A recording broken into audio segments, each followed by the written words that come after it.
If you're thinking about using a book distributor, then you'll need to balance the cost of that against the additional cost per book and think of the benefits as well.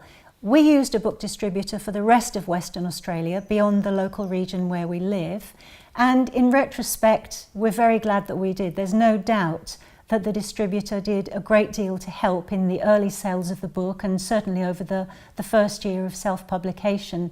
A book distributor can take the book into places that you really probably would not go yourself and approach and say, please, can you stock my book?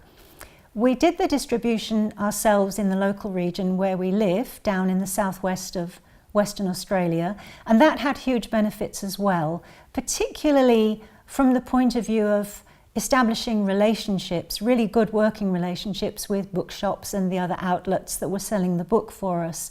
It's a very important part of supporting the book and its sales, and also offering support for the booksellers themselves. There were some disadvantages in the self-distribution, and I think the main one would be some of the hidden costs associated with that we really hadn't perhaps thought of enough in advance. Things like just the fuel involved. Perhaps if you don't live as rurally as we do, it's not such a big issue, but if you're doing a trip of maybe 100 kilometres to deliver a couple of books urgently to a bookshop, there's an additional cost there that actually might not even cover your costs for the sale of those books.